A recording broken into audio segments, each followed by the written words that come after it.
कहता है जी volume of a liquid flow through a pipe of radius r is given by expression v over t is equals to by p r4 over 8cl where p is the pressure difference between the end of the pipe, l is the length and the c depends upon the friction effect of the liquid. An experiment is performed to determine c. The measurements are made. Measurements आपके सामने दी गई हैं, सी की value को determine किया जा रहा है। कैलकुलेट वैल्यू ऑफ सी, सी की वैल्यू को हमें पहले कैलकुलेट करना है। ठीक है जी। ऑब्वियसली जो इक्वेशन है इसमें हमने सीधी सीधी वैल्यूज को सब्स्टिट्यूट करके सी की वैल्यू को कैलकुलेट करना है। ठीक है ना, इसको कर लेते हैं जरा। तो v upon T, by the way v upon T इस पूरी की पूरी टर्म की rate of flow, by the way इसको कहते हैं rate of flow. Rate of flow की पूरी वैल्यू ऑलरेडी आपको गिवन है, दैट इज 1.20। लेकिन आपके पास इसकी कुछ पावर भी गिवन है, दैट इज मल्टीप्लाई बाय 10⁻⁻⁶। ठीक है ना, क्योंकि हमें ये पावर यूज करनी पड़ेगी। उसके बाद है पाई, पाई की वैल्यू 3.14, ये आप कैलकुलेटर में डायरेक्ट भी लगा सकते हैं। फिर है पावर पी, या पी बेसिकली प्रेशर डिफरेंस है, सॉरी नॉट पावर। तो प्रेशर पी है विच इज 2.5, लेकिन इसकी भी पावर कितनी है, 10⁻3। तो multiply by 10⁻3। R is radius, multiply by R कितना है 0.75, लेकिन ये भी किस में है, मिलीमीटर्स में, तो इसको मल्टीप्लाई बाय 10⁻³ और इसका होल पावर 4 हो जाएगा अपॉन 8 सी। और एल की वैल्यू कितनी गिवन है, दैट इज सिंपली 0.250। इसको कन्वर्ट करने की जरूरत नहीं है क्योंकि ये ऑलरेडी मीटर में। What we can do, we can switch the position of C और this value, इसकी वैल्यू C के साथ स्विच कर देते हैं। तो इक्वेशन फाइनली हो जाएगी C is equals to pi multiply by 2.5 into 10⁻³ multiply by 0.75 into 10⁻³ whole power 4 whole upon 8 multiply by 1.220 into 10⁻⁻6 multiply by 0.250। ठीक है जी, तो मुझे कैलकुलेट करके बताओ कि क्या सी की वैल्यू आ रही है।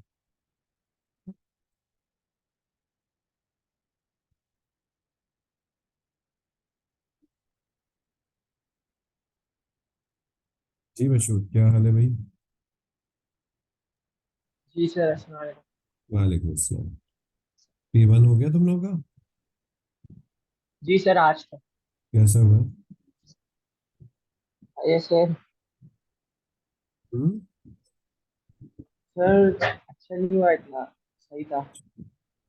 अच्छा, जो पेपर हमने लास्ट क्लास में डिस्कस किया था वो उसमें से आए थे कुछ सवाल? नहीं सर, उसमें से शायद सर एक दो आए थे। अच्छा, तो काफी ज्यादातर सिंपल। कुछ रिपीटेड क्वेश्चन थे, लेकिन कुछ थे जो रिपीटेड नहीं थे।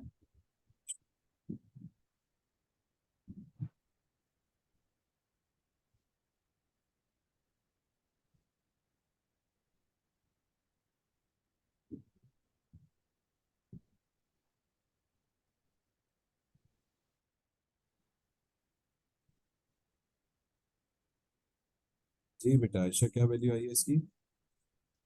सर 1 मिनट, वो मेरा कैलकुलेटर रेडियन में था। वो तो रेडियन में होगी तब भी कोई मसला नहीं है, क्योंकि ट्रिग्नोमेट्री फंक्शन नहीं है यूज हो रहा। रेडियन में हो भी जाए तो कोई मसला नहीं। जी हुदा, आपका क्या चल रहा है, पेपर चल रहे हैं आजकल स्कूल में? यस सर, एग्जाम्स चल रहे हैं। क्या आपका स्कूल सेम है इन लोगों का अलग है?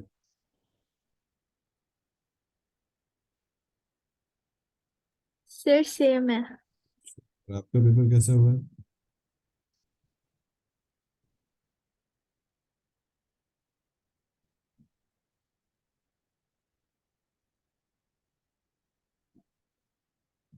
सर मुझे वैल्यू मिली है 1.035 इंटू 10⁻³ बिल्कुल सही आई है, 1.035 इंटू 10⁻³ सही है ना? Yes sir. ठीक है, इसको नोट करके रखिए आप। तो ये हमने सी की वैल्यू को डिटरमिन कर ली। उसके बाद हम अब आगे चलते हैं। कहते हैं कैलकुलेट द अनसर्टेनिटी इन सी। सी की अनसर्टेनिटी आपको निकालनी है। तो इक्वेशन के मुताबिक सारी क्वांटिटीज आपस में मल्टीप्लाई डिवाइड, वालेकुम अस्सलाम, सारी क्वांटिटीज आपस में मल्टीप्लाई और डिवाइड हो रही हैं। तो हमें सिंपली क्या करना है कि सबकी परसेंटेज अनसर्टेनिटीज को ऐड कर देना है, ठीक है ना। तो उससे हमें सी की परसेंटेज अनसर्टेनिटी मिलेगी और उसको हम एब्सोल्यूट में कन्वर्ट करेंगे। हम ये इक्वेशन बनाते हैं परसेंटेज अनसर्टेनिटी ऑफ सी, ठीक है। ये बराबर होगी percentage uncertainty of V upon T. ये क्योंकि V upon T rate of flow है, तो रेट ऑफ फ्लो एक पूरी टर्म के तौर पे ट्रीट होगा, उसकी वैल्यू ऑलरेडी गिवन है, plus percentage uncertainty of pressure difference P, plus percentage uncertainty of L, plus percentage uncertainty of R, क्योंकि लेकिन आर पे पावर 4 है तो इसको 4 टाइम्स कर देंगे। अब एक काम करते हैं, 1 बाय 1 सबकी परसेंटेज निकाल लेते हैं। इसकी परसेंटेज कैसे निकलेगी? 0.01 डिवाइडेड बाय 1.2, 0 मल्टीप्लाई बाय 100, ठीक है ना। बताओ क्या परसेंटेज आ रही है इसकी वी अपॉन टी की? 0.83. 0.83। आपके सवाल एक दिमाग में उठना चाहिए कि सर कि हम इस दफा इस पावर को इस्तेमाल नहीं करेंगे क्या? तो आंसर है बेशक कर भी नहीं तो मसला नहीं है। 0.01, बाय द वे ये पावर इसके साथ भी जाएगी, इसके साथ भी जाएगी, तो 0.01 मल्टीप्लाई बाय 10 की power -6 upon 1.2 into 10 to the power -6। तो ये ऊपर नीचे क्या हो जाएगा? कैंसिल हो जाएगा।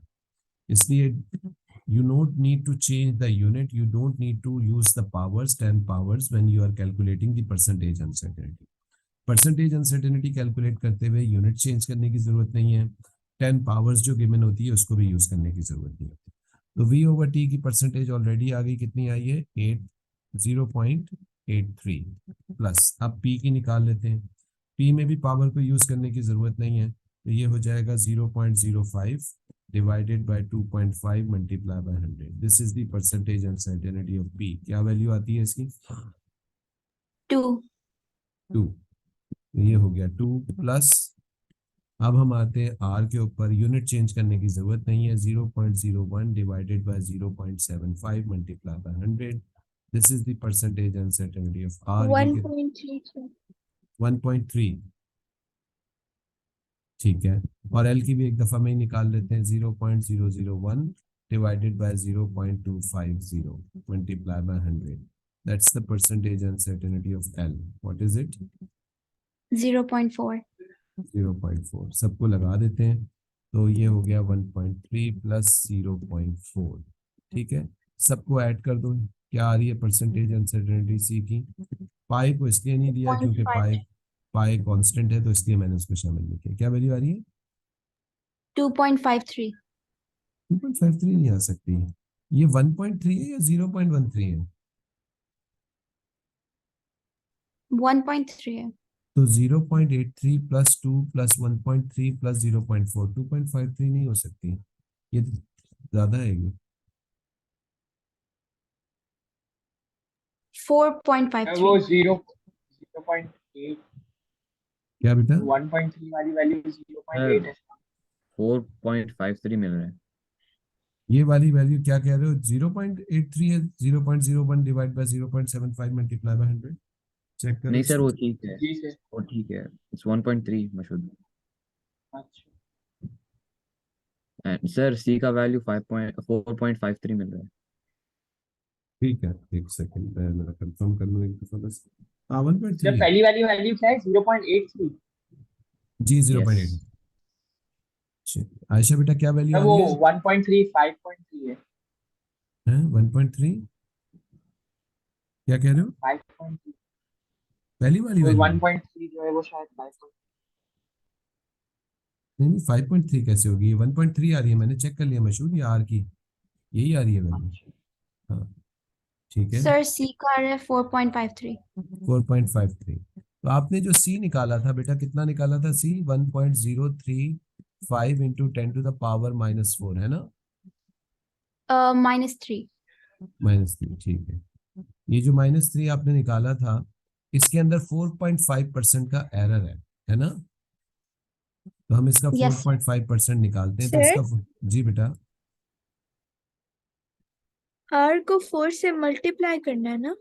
हाँ, ये गड़बड़ हुई ना हमसे। आर को 4 से मल्टीप्लाई करना है, आर को हमने 4 से मल्टीप्लाई नहीं किया। बिल्कुल सही कह रही है, शाबाश, गुड। तो 1.3 जो कि आर की थी, इसको मल्टीप्लाई बाय 4 करें और इसमें फिर ऐड करें। एल की कितनी आई थी परसेंटेज? 0.001 अपॉन, सर इसका आंसर 8.43 आ रहा है। ठीक है। एक दफा एल की दोबारा निकालना आयशा, अनसर्टेनिटी।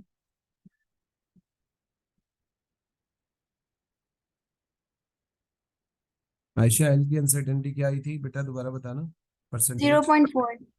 0.4, ठीक है।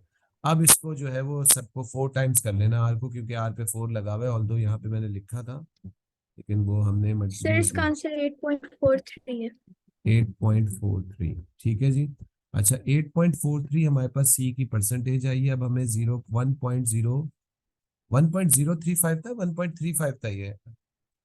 Sir, 0.035 था. अच्छा, इसका हमें 8.43% निकालना है। तो इसका हम कैसे निकालेंगे? 1.035 इंटू 10 की power -3 divided by 100 multiply by 8.43। क्या आ रही है ये value? That is the absolute uncertainty of C.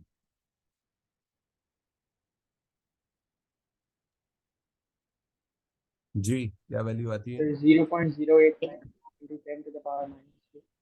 0.08 into 10 to the 9 power into 10 to the power. 89 बोल रहे हो? जी सर। ठीक है, 89 इंटू 10 की पावर -3, ये वैल्यू आ रही है। आयशा कंफर्म करो बेटा। Yes, sir. ठीक है, फाइनल आंसर लिखने की तरफ चलते हैं। फाइनल आंसर जब लिखेंगे तो हम अनसर्टेनिटी को कितने सिग्निफिकेंट फिगर देते हैं? 1। 1. ठीक है ना, तो इसका मतलब है ये वैल्यू हो जाएगी 0.09 इंटू 10 की power -3।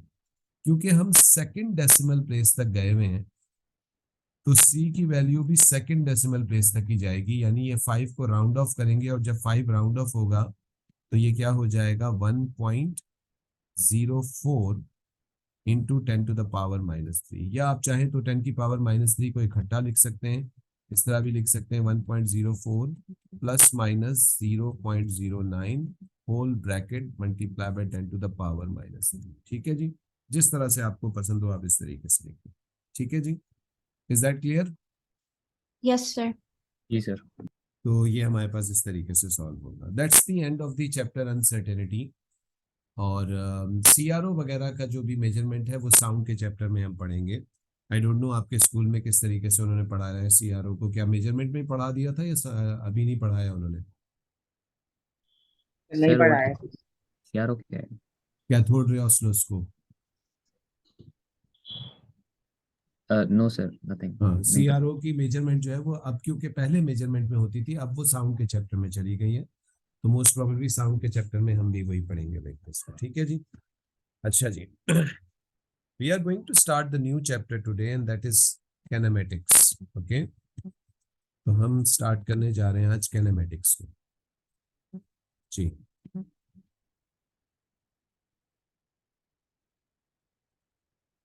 kinematics basically it's that branch of physics in which we study about motion. Motion के बारे में हम स्टडी करते हैं। जब भी कोई ऑब्जेक्ट मोशन करता है, मूव करता है, तो मूव करता है तो वो कुछ ना कुछ डिस्टेंस ट्रेवल करता है।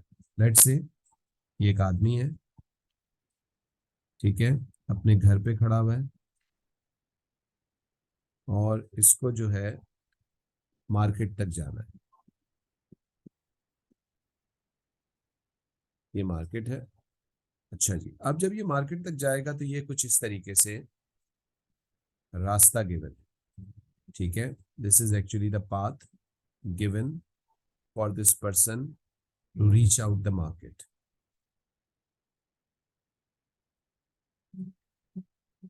और मजबूरी ये है कि रोड ही ऐसा बना हुआ है, ये डायरेक्ट जा नहीं सकता यहाँ से यहाँ तक, तो इसलिए इसको इस रोड के ऊपर चलते चलते चलते चलते चलते मार्केट तक पहुंचना है। तो ये जो रोड है, this is its path taken. ये इसने अपना रास्ता लिया, path taken between home to market, market तक जाना। बीच में यहाँ पे एक शॉप भी है छोटी सी, जहां से मिल्क शॉप है, जिससे लेट से इसने कुछ मिल्क पी लिया। तो एक्चुअली में यहाँ पे कितने पॉइंट्स हो गए, not 2 points but 3 points.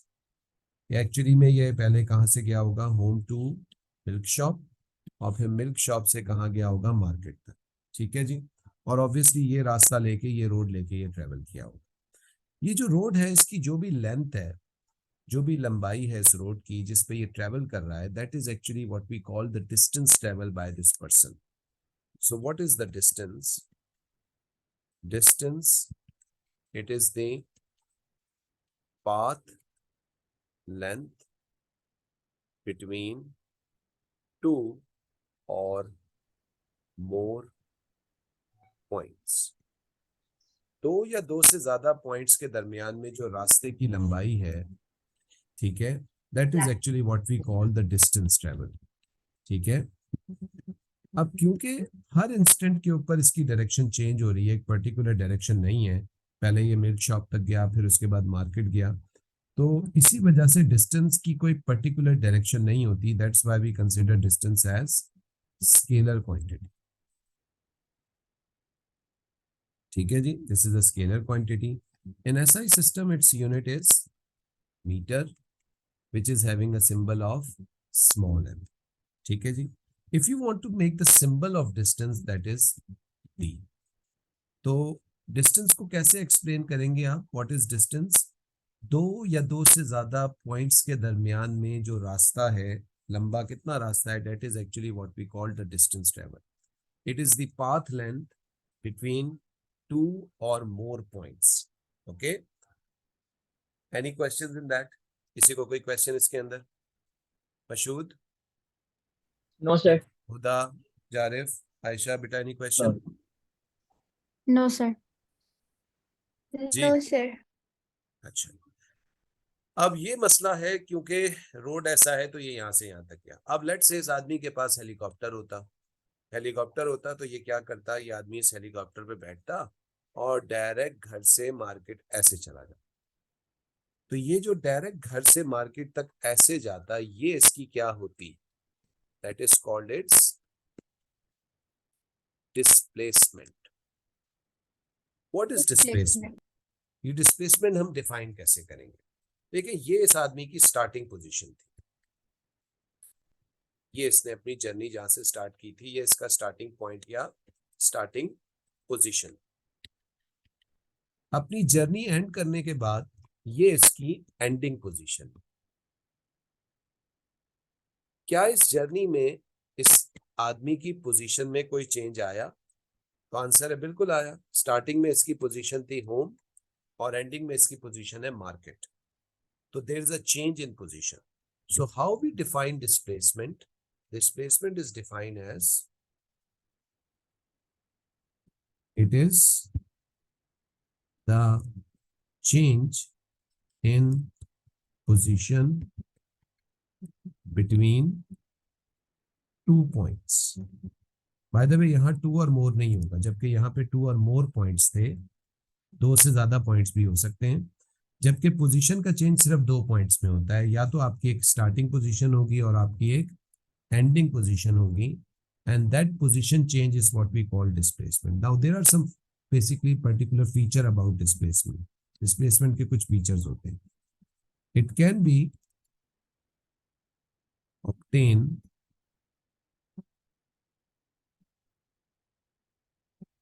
obtained by joining starting and ending position with a straight line। तो ये कैसे ऑब्टेन होती है? ये ऐसे ऑब्टेन होती है कि ये आप स्टार्टिंग और एंडिंग पोजीशन को एक सीधी लाइन से जब आप जोड़ेंगे, तो वो जो सीधी लाइन है that will represents your displacement. Hence displacement is always in straight line. इसका मतलब ये है कि डिस्प्लेसमेंट कभी टेढ़ी मेढ़ी नहीं होगी, displacement will also always be in straight line. ठीक है जी। So displacement can be obtained by simply joining the ending and the starting position with a straight line. Okay, and that straight line will actually show your displacement. ये एक displacement बनाने का तरीका यही है कि स्टार्टिंग एंडिंग पोजीशन को एक सीधी लाइन से जोड़ें, तो that will be the displacement. ठीक है, it's a shortest distance between two points. अगर हमारे पास ये हेलीकॉप्टर होता और हम इस तरीके से डायरेक्ट उड़ते हुए यहाँ से यहाँ पहुंच जाते, तो ये आपका शॉर्टेस्ट डिस्टेंस ट्रेवल हो जाता है। ये डिस्टेंस तो आपको ट्रेवल करना ही करना है, बगैर इस डिस्टेंस को ट्रेवल किए हुए आप क्लासिक मैकेनिक्स के हिसाब से इस पॉइंट से इस पॉइंट पे दूसरे पॉइंट पे नहीं मूव कर सकते। So it is the shortest distance between two points. ठीक है, अच्छा, क्योंकि इसकी एक पर्टिकुलर डायरेक्शन होती है, तो it is a vector quantity. ये एक वेक्टर क्वांटिटी है। अच्छा, अगर ये वेक्टर है तो इसकी डायरेक्शन क्या है? Direction towards ending point. जो आपका एंडिंग पोजीशन होता है उसकी तरफ इसकी डायरेक्शन होती है।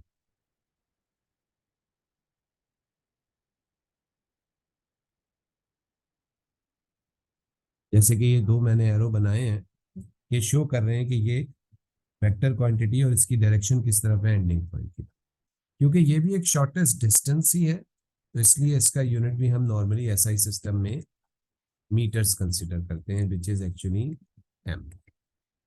डिस्प्लेसमेंट के लिए हमने सिंबल एएस लेवल में डी नहीं चूज किया, बल्कि क्या सिंबल चूज किया है? एस का symbol. So S is displacement and D is the distance. ठीक है जी। किसी को कोई क्वेश्चन है डिस्प्लेसमेंट के अंदर तो पूछ ले, या डिस्टेंस में कोई क्वेश्चन है तो पूछ ले जी। No sir. No, sir. Zarif, any question बेटा? No sir. तो डिस्प्लेसमेंट कैसे ऑब्टेन होगी बच्चों? आपको कहीं पे भी अगर मैं आपसे डिस्प्लेसमेंट मांगू तो डिस्प्लेसमेंट स्ट्रेट लाइन से मिलेगी और डिस्टेंस जो है वो एक्चुअल पाथ टेकन हो जाएगा। सही है ना?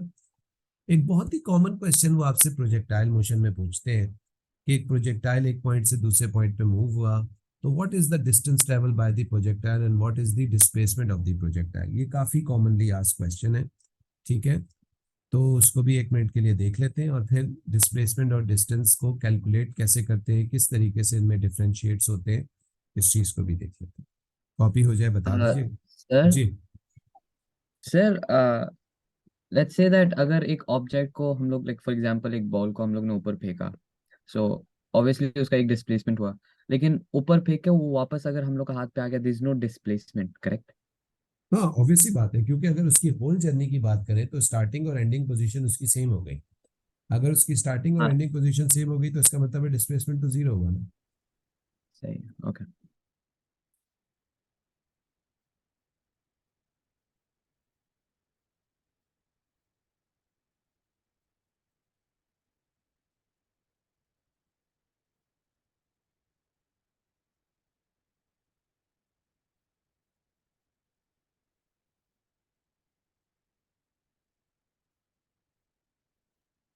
Done sir.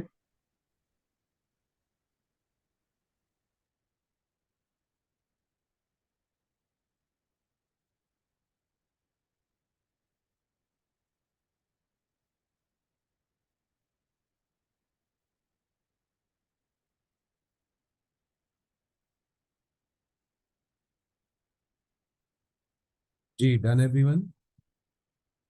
Yes, sir. Yes sir. अच्छा, अब जरा डिस्प्लेसमेंट और डिस्टेंस में डिफरेंशिएट कर लेते हैं। एक क्वेश्चन नॉर्मली बहुत कॉमनली पूछा जाता है कि एक हाइट से हमने एक बॉल को फेंका, बॉल इस किस्म का एक पैराबोलिक पाथ फॉलो करते हुए इस तरीके से जाके ग्राउंड के ऊपर गिरा। ठीक है, तो ये बताइए कि इस केस में बॉल का डिस्टेंस ट्रेवल क्या होगा और डिस्प्लेसमेंट क्या होगा?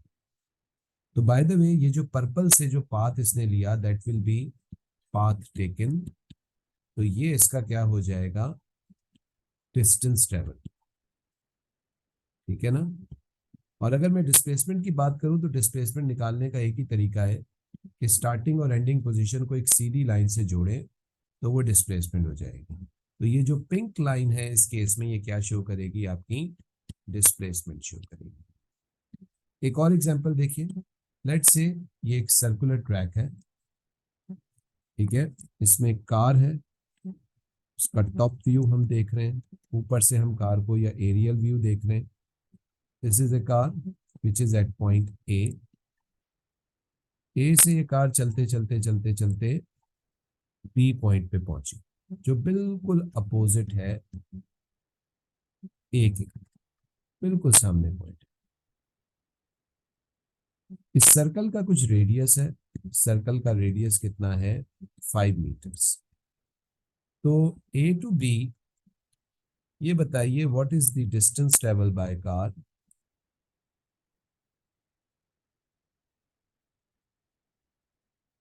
And what's the displacement.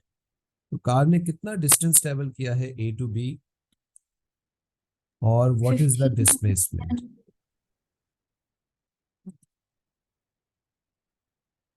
जी बेटा, डिस्टेंस कितना ट्रेवल किया है, 15.7 meters. 15.7 मीटर्स, ठीक है। एक्चुअली में जो डिस्टेंस इसने ट्रेवल किया है वो ये रास्ता लिया है, and this is actually half of his circumference, है ना। Yes, sir.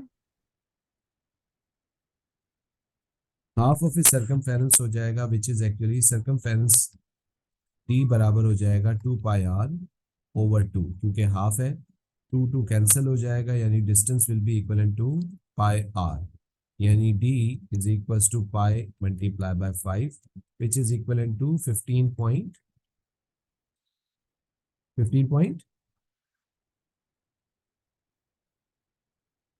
क्या वैल्यू आ रही है बेटा डिस्टेंस की, 15.7.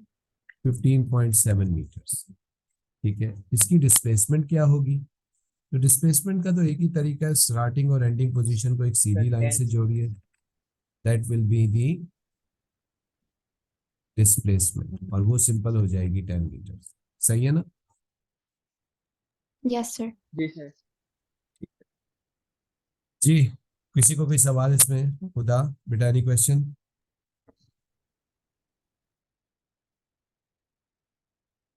खुदा,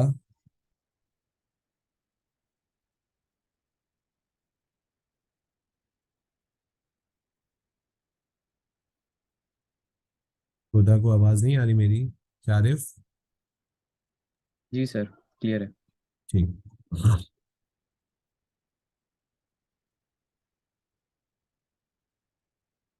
कॉपी हो गया ये।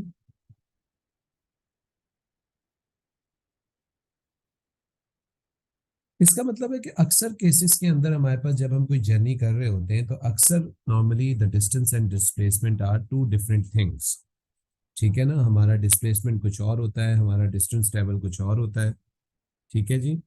And for displacement we always join the starting and the ending point with the straight line, ठीक है जी। क्लियर है यहाँ तक सबको। जी सर। कॉपी हो जाए बता दीजिएगा, and I will move on to the speed and velocity. Yes, sir. Copy कर लिया। Done sir. Done sir. Let's talk about speed now. Now you all know what is speed. Speed, it is distance travel per unit time. तो किसी object ने कितना distance unit time में 1 second में travel किया है, that is actually called speed. Speed normally हम इस तरह से v बना के रिप्रेजेंट करते हैं, and this is distance upon time. Velocity के लिए v होता है, स्पीड के लिए हम थोड़ा सा घुमा के v बनाते हैं, ठीक है। Its unit is obviously metres per second, this is its units, that's very known, and it's a scalar quantity because distance and time both are scalar quantities, so nobody is giving it direction, so that's why it's a scalar quantity. Now we have another type of speed which is called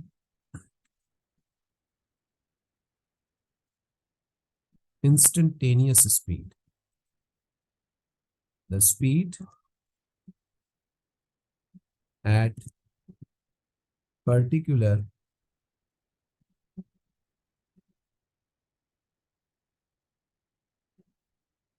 instant of time. किसी भी particular instant of time के ऊपर हमें जो speed नजर आए, that is called instantaneous speed. Average speedometer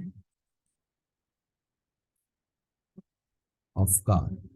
गाड़ी का जो स्पीडोमीटर होता है that actually shows you the instantaneous speed जो हर इंस्टेंट के ऊपर चेंज हो रही होती है.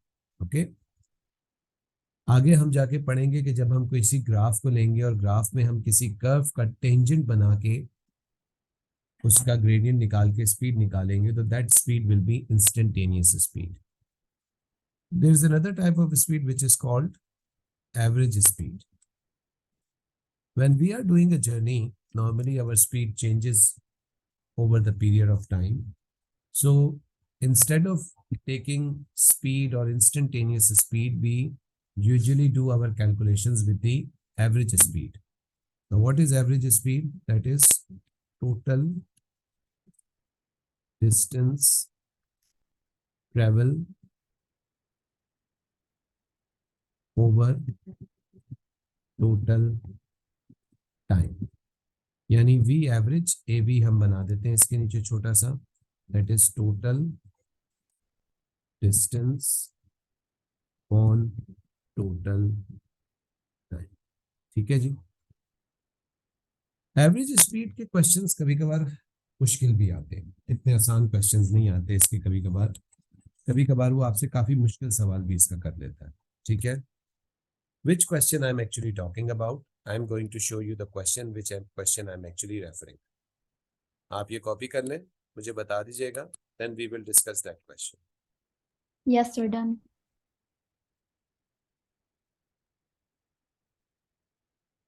जी 1 मिनट सर. जी जी कर लें.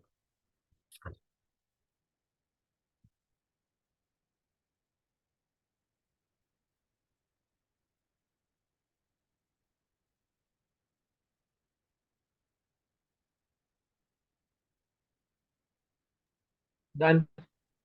Done.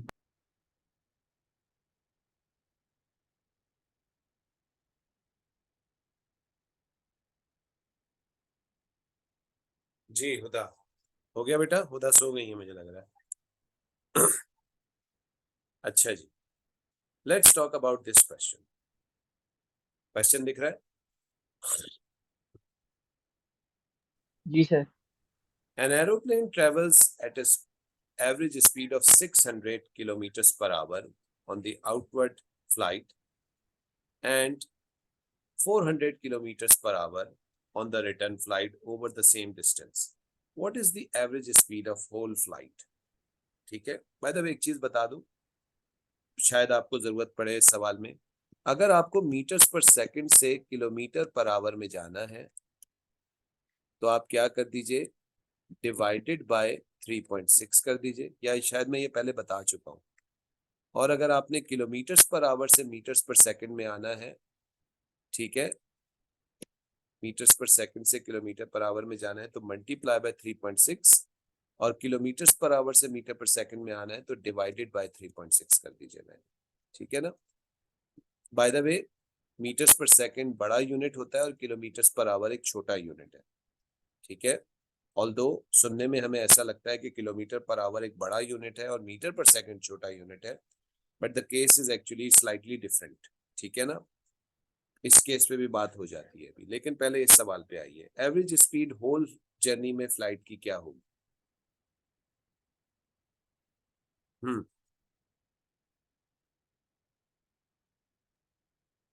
Sir, is it going to be D? Is it going to be D, 500? What about Jarif and Mashood? Sir C. C. Yes, sir. See. ठीक है, सी कैसे निकाला आपने? Sir, we use that formula that you gave. Average speed is equal to total time by total distance. Sorry, ठीक, total distance by total time. Total distance कितना travel हुआ है?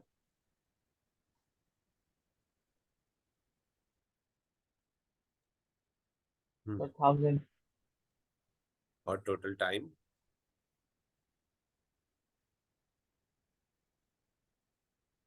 चलिए ढूंढना है, है नहीं पता है, टोटल टाइम नहीं गिवन। टोटल टाइम तो 480 कैसे निकाला? मार्किंग स्कीम से?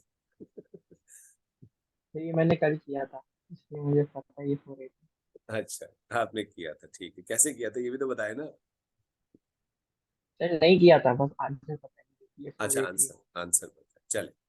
एक्चुअली में 500 की तरफ आपका हाथ जाता है, और वो क्यों जाता है वो मैं इसका रीजन आपको बताता हूँ। आप क्या कर रहे हैं, आप लोग कर रहे हैं 600 प्लस 400 डिवाइडेड बाय 2, ठीक है ना।